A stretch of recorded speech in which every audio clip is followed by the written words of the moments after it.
युद्ध के लिए। अब क्यों आएगा? इतनी मार खा चुका, फिर भी चला आएगा क्या? मेरी जो क्रोध की अग्नि है वो धीमी नहीं पड़ रही है, बढ़ती जा रही है। पता नहीं, मेरा शरीर व्याकुल होता जा रहा है और मैं गुस्से से अपने आप को खो बैठा हूँ। सुग्रीव आएगा, अवश्य आएगा। आप चिंता ना करो, अब कोई नहीं है। मंत्री महाराज सही कह रहे हैं, तुम आया हो। आजा, आजा तेरा इंतजार, आजा, सुग्रीव। अब की बार गुप्त तरीके से हमें युद्ध करना होगा, बड़ी चतुराई और चालाकी से। अरे आजा, क्योंकि भाई बहुत ही बलशाली है, इसलिए अब हम माया से युद्ध करेंगे उसके साथ। अगर मंजूर करेगा तो युद्ध होगा। तू माया से कर, चाहे काया से कर, तू आज मारा जाएगा। आज तू जिंदा नहीं बचेगा सुग्रीव। मैं तुझे मौका नहीं दूंगा भागने का। मैं तुझे युद्ध के लिए तुम्हारा से ललकारता हूँ। अरे तू तो ललकारता ही रहता है। क्या है? अभी तक तो बचता रहा उस पर्वत पे। अब की बार तुम्हारी मत तुलसित है भाई वाली। तो हो जा तैयार, युद्ध के लिए तैयार हूँ। बजाओ।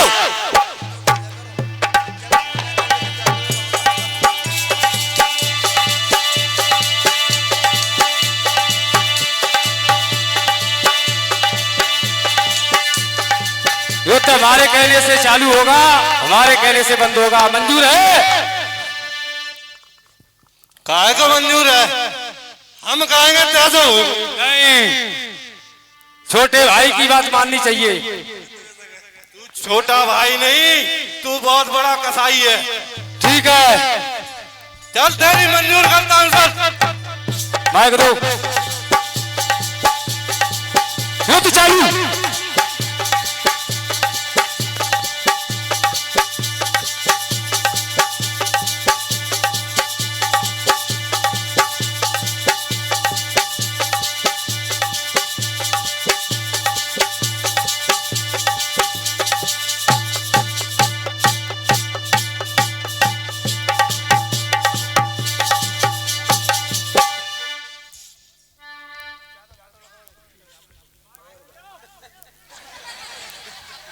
अब हमें दूसरे अस्त्र से युद्ध करना होगा।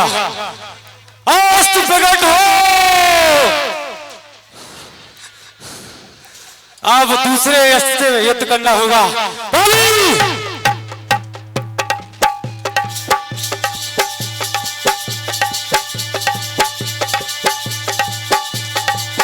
बंद, युद्ध रोको, युद्ध रोको। दूसरा अस्त्र प्रकट हो। प्रकट हो। अब आया है मेरा अस्त्र।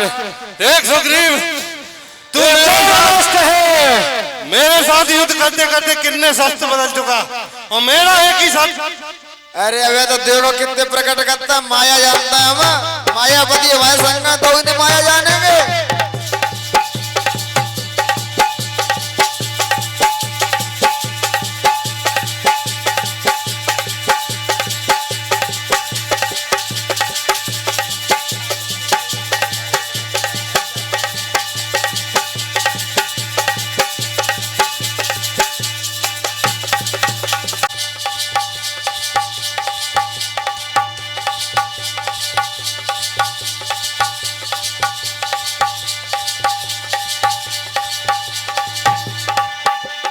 अरे रोको रोको रोको रोको।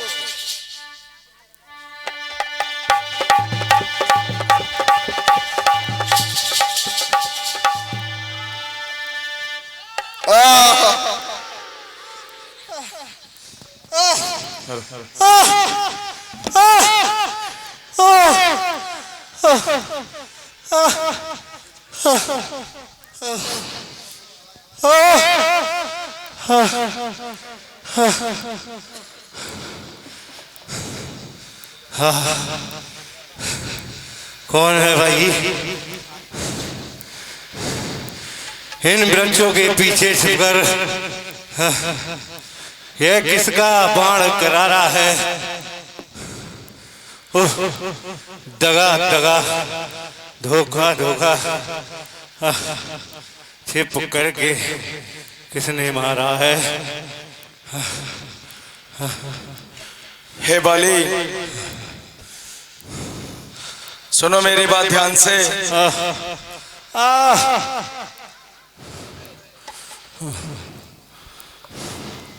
छत्री का धन बाय उठता है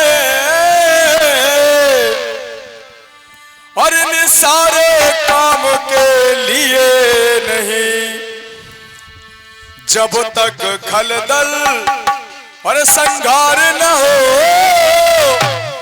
विश्राम राम के लिए नहीं, जब तक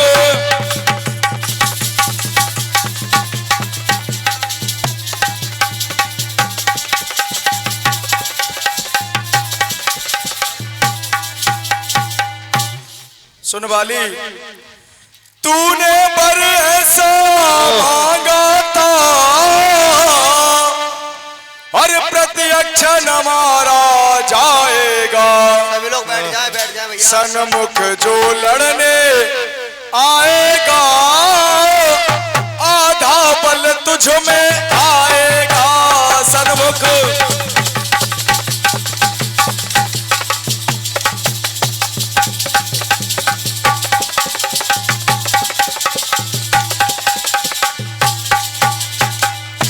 मैं चाहता तो तुझे तेरे सन्मुख भी मार देता। अरे वरदान किसी को नष्ट करे, अरे ऐसा न स्वभाव हमारा है। बस इन्हीं विचारों से हमने ये बाण यार से मारा है। बस इन्हीं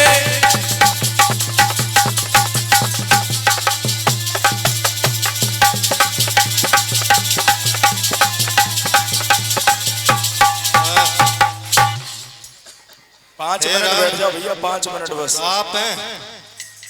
अरे आप तो संरक्षक हैं। अरे होकर सुकंठ के संरक्षक, तुमने ही हमें उबारा इन वृक्षों के पीछे छिपकर। क्या तुमने ही मुझे मारा है। हे भगवान,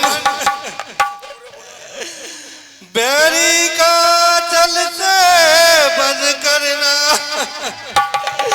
ऐ सूरवीर का कर्म नहीं। छिप करके मेरे प्राण लिए, यह रघुवंशी का धर्म नहीं।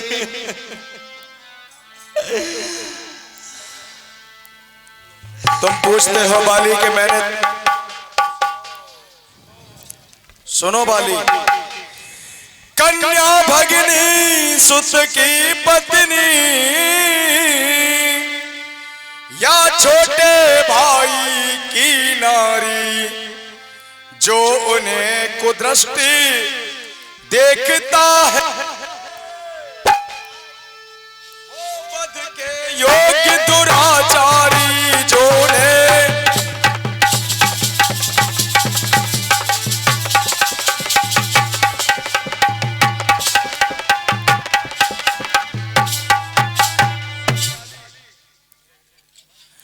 सुग्रीव अनुज की भार्या को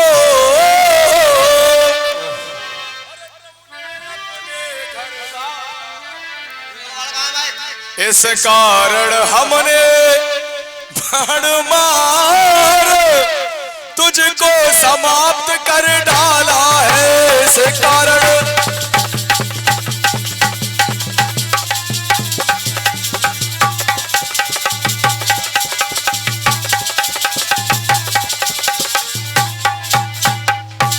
तुम पूछते हो ना मेरा सुग्रीव से क्या संबंध है, तो सुनो वाली, अग्नि को साक्षी देकर हम और बन चुके मित्र क्या सुना नहीं, और दुख मित्र मित्र का हरते हैं, ये वाक्य नीति का सुना नहीं।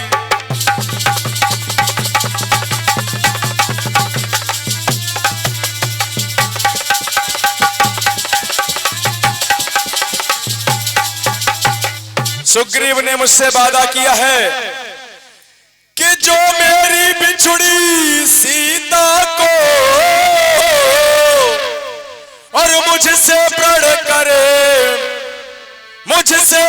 करे मिलाने का, और क्या मैं कुछ भी न प्रयत्न करूं उसकी तकलीफ मिटाने का।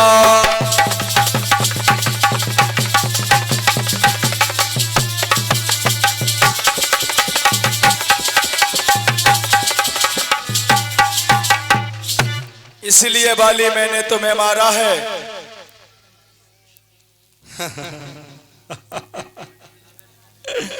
थोड़ी देर बैठ जाओ, है ना? हे भगवान, सुग्रीव हमारा भाई है, भाई है हम दोनों। समदर्शी की नजरों में भगवान एक समान है हम दोनों। सुग्रीव मित्र और बालू शत्रु, एक ऐसा न्याय विलक्षण है। रघुकुल के नायक उत्तर दो, वध करने का क्या कारण है? सुग्रीव मित्र का तो प्रभु ने मिलते ही कष्ट मिटाया है। उस कारण पर इस पृथ्वी से वानर प्रतिवाल मिटाया है भगवान। यही आपका न्याय है। लेकिन एक बात ध्यान रखना भगवान, अब देखोगे सीता से कब तक सुग्रीव मिलाता है। यह ध्यान रहे, प्रभुता पाकर सज्जन दुर्जन बन जाता है। निर्बल सुकंठ से ये आता, वह सीता तुद का काम करे। गीदड़ में ऐसी शक्ति कहाँ, उस नार का संग्राम करे। एक बात बताऊं प्रभु, सुग्रीव की जगह आप हमसे पहले मिल जाते। हाँ प्रभु, मुझसे पहले मिलते तो मैं अवश्य दिखला देता। इस पावक की साक्षी तब होती, सीता से तुम्हें मिला देता। अरे मैं उसको खूब जानता हूँ जो उन्हें चुरा के भागा है। उस तुच्छ नारी को मैंने भगवान 6 मास का हमें दावा है। हे बाली, मैं तुम्हारी एक एक बात का जवाब दूंगा। सुग्रीव मित्र और बाल शत्रु, ये कैसा न्याय विलक्षण है। तो सुनो बाली, अगर तुम्हें कुछ याद हो, जब देवासुर संग्राम हुआ तो एक राजा लड़ने गया वहां, और राजा के साथ में एक रानी थी। वो युद्ध जीतने गया वहां राजा के।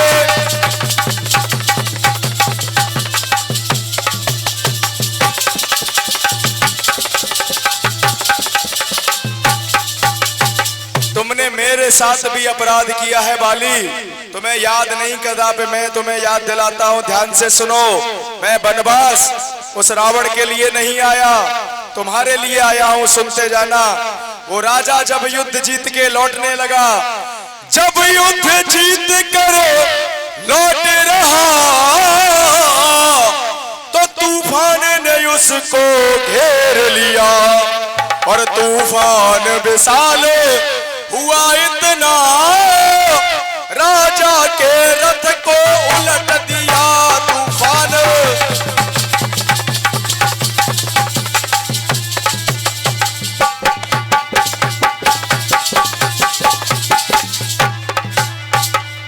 बस 2 मिनट बाली सुनते जाना, सब याद आ जाएगा मैंने तुम्हें क्यों मारा। सुनो बाली, सुनाइए। जटायु को जानते हो? जानता हूँ। वो उस राजा का परम मित्र क्यों बना?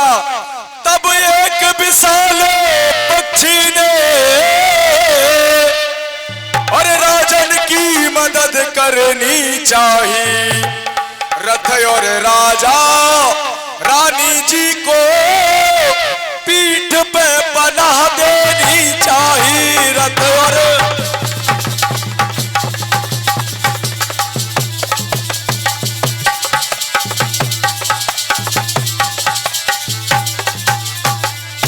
उस वीर जटायु ने तीनों को बचा तो लिया, लेकिन कहते हैं इंसान में सबसे ज्यादा बुद्धि होती है, उसको इतना दिमाग नहीं था कि रथ को किस जगह पर रखना है। रथ जिस जमीन पर रखा था वो तेरे सामने राज्य में आती थी, और तुझे ये वरदान है कि तेरे सामने जो भी आएगा उसका आधा बल तेरे शरीर में आएगा। और वरदान के गलत फायदे से तूने 3 शर्त बतलाई थी। वरदान के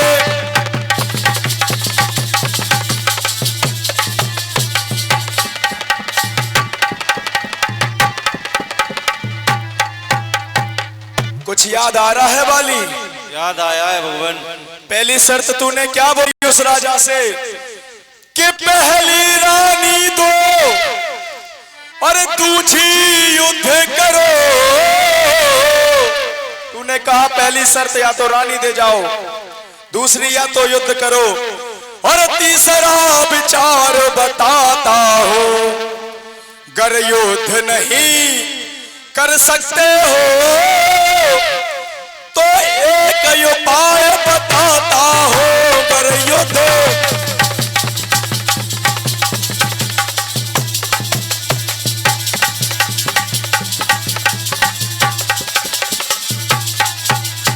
ये तुम्हारे कर्मों का दंड है वाली जो तुम्हें मिल रहा है। तीसरी शर्त में तुमने क्या बोला? तुम राज मुकुट दे दो अपना, क्योंकि युद्ध नहीं कर पाओगे। तुमने उनसे कहा उस महाराज से, गर युद्ध भी करना चाहोगे तो हमसे जीत न पाओगे।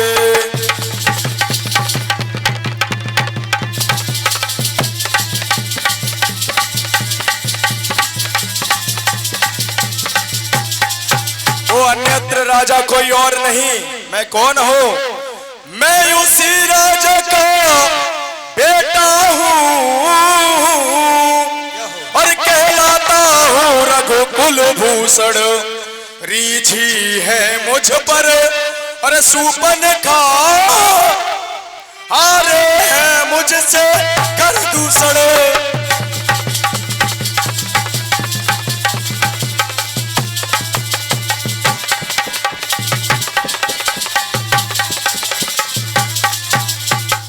मैं उसी महाराज दशरथ का पुत्र हूं, तुमसे वो राज मुकुट लेने आया हूं, इसी कारण तुम्हारी ये दशा हुई है। लेकिन बाली अभी तुमने मुझसे कहा कि मैं तुमसे पहले मिलता तो तुम मेरी सीता से अवश्य मिला देते। इसलिए बाली मैं तुम्हें एक वरदान देता हूं, जो कुछ चाहो मांग बाले, और बतला मैं तुझको क्या बर दूं। गर मरना नहीं चाहते हो तो अभी तुम्हें जिंदा कर दूं।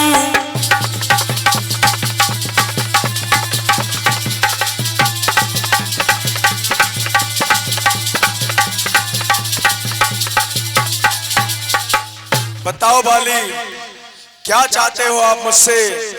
मैं आपको अवश्य दूंगा। हे रघुकुल नायक, हे रघुकुल नंदन, हे भगवान,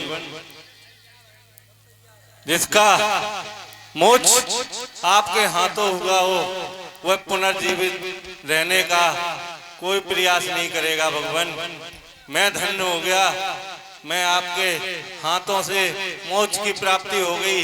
अब मुझे आपसे कोई बल नहीं, एक इच्छा है भगवान। क्या है बाली, बोलो, निसंकोच बोलो। पूर्ण होगी, अवश्य पूर्ण होगी। मेरे जाते जाते मेरा एक पुत्र जो कि अंगद है, उसके माता पिता आप ही हैं। अंगद बेटा,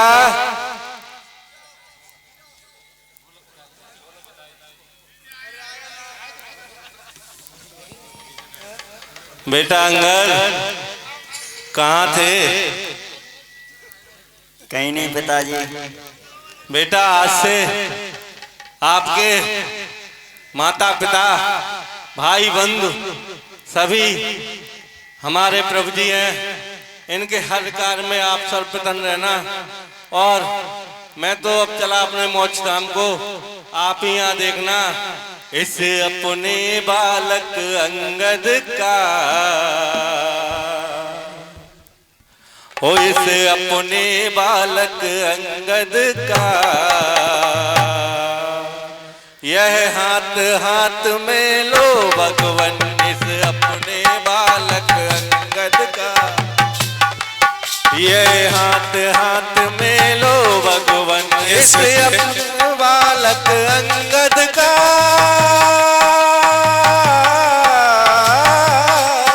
इस अपने बालक अंगद का, यह हाथ हाथ में लो भगवन। यह हाथ हाथ में लो भगवन। इस तेरे बेटे अंगद का मैं हाथ में लेता हूँ बाली। इस तेरे बेटे अंगद को मैं अपने साथ में लूं बाली। अब मुझको आज्ञा दो भगवन, मैं मोक्ष धाम को जाता हूँ। मैं तुमको आज्ञा देता हूँ, तुम मोक्ष धाम को जाओगे। मोक्ष धाम को जाता हूँ। सुग्रीव भाई, जाते जाते हमसे जो भूल हुई है उसके लिए क्षमा मांगता हूँ हे आपसे। बाली, आपका ये पुत्र बड़ा ही प्यारा है। कितना कोमल सा इसका चेहरा है, कोमल कोमल गाल है,